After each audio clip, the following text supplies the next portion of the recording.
Bonjour, aujourd'hui, nous allons parler d'un sujet qui change complètement le monde du business.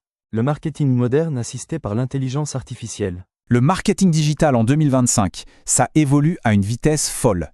Ce qui marchait hier est peut-être déjà dépassé aujourd'hui. Mais pas de panique. Dans cette analyse, on va décortiquer ensemble les stratégies qui comptent vraiment pour réussir. Allez, c'est parti.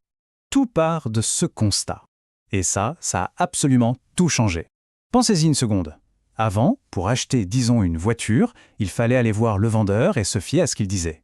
Aujourd'hui, on arrive chez le concessionnaire en sachant déjà tout ou presque parce qu'on a fait nos recherches sur Internet. Le pouvoir a vraiment changé de main. C'est le point de départ de tout le reste. Et ce chiffre, il le prouve bien. 7 acheteurs sur 10, leur premier réflexe, ce n'est même plus de décrocher le téléphone. Non, le premier réflexe, c'est de sortir son smartphone, de taper sa question dans Google et de trouver les réponses soi-même. L'enquête, elle commence en ligne, bien avant le moindre contact humain. Alors, comment on navigue dans ce nouveau monde? Eh bien, voici notre feuille de route. D'abord, on va voir pourquoi le marketing a tant changé. Ensuite, on va expliquer ce qu'est une stratégie digitale. Puis, on verra les outils pour se faire remarquer. Et enfin, on se projettera sur les grandes tendances de 2025. Allez, commençons par le commencement, le pourquoi.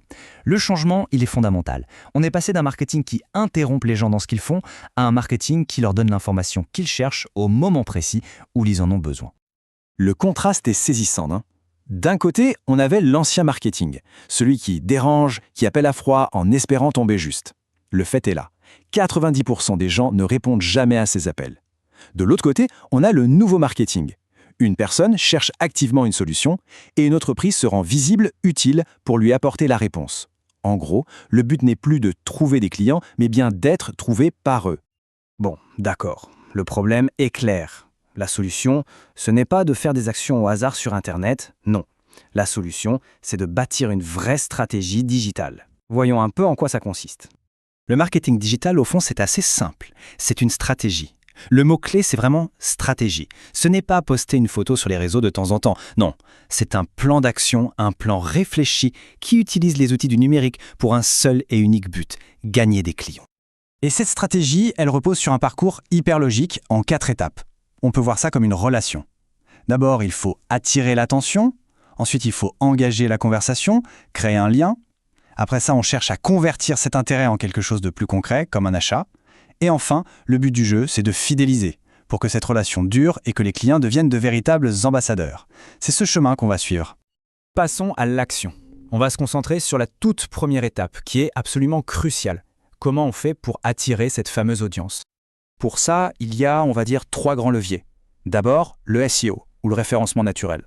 En gros, c'est l'art de faire en sorte que quand quelqu'un cherche « meilleur café de Paris », c'est notre café qui apparaisse en premier sur Google. Ensuite, il y a les réseaux sociaux. Là, l'idée, ce n'est pas juste de vendre, c'est de créer une vraie communauté de fans. Et enfin, la publicité en ligne. Ça, c'est un moyen payant, un accélérateur pour montrer un message directement aux bonnes personnes. Ok, maintenant, projetons-nous un peu dans le futur. Il y a un changement majeur qui est en train de redéfinir les règles du jeu pour 2025 et il est vraiment essentiel de s'y préparer dès maintenant. Et ce changement, c'est la fin des cookies tiers. Alors qu'est-ce que ça veut dire concrètement? Vous savez, quand on regarde une paire de chaussures sur un site et que, comme par magie, on voit des pubs pour ces mêmes chaussures partout sur Internet, eh bien ça, c'était le boulot des cookies tiers. Et tout ça, c'est bientôt fini. L'avenir, ce sont les données qu'on donne volontairement à un site qu'on aime bien. On passe d'un suivi un peu opaque à une relation directe qui est basée sur la confiance. La question qu'on se pose tous, c'est donc comment on s'adapte à ce monde sans cookies? Comment on fait pour continuer à être pertinent? La réponse, elle est finalement assez simple en développant les bonnes compétences. Dans ce nouvel environnement, les entreprises ont plus que jamais besoin de pros qui maîtrisent les stratégies basées sur la confiance et les données directes. Et c'est justement ce que les certifications marketing digital permettent d'apprendre. Et la super nouvelle, c'est que se former est devenu très accessible. Des géants comme Google, HubSpot ou LinkedIn proposent des formations qui sont vraiment reconnues sur le marché. Certaines sont même gratuites, d'autres sont disponibles avec un petit abonnement. En quelques heures ou quelques mois, on peut vraiment acquérir des bases solides. Tout ça, ça nous amène à une dernière pensée, une question pour l'avenir. Avec la fin de ce suivi de masse et la montée en puissance de la relation de confiance, est-ce que la vraie valeur, finalement, ne se trouvera plus dans la quantité de données qu'on collecte, mais plutôt dans la qualité de la relation qu'on construit avec chaque personne? C'est peut-être ça, la véritable révolution du marketing de demain. Merci à vous tous. Votre attention m'a fait plaisir. J'espère que la présentation vous a aidé. Merci encore et à bientôt.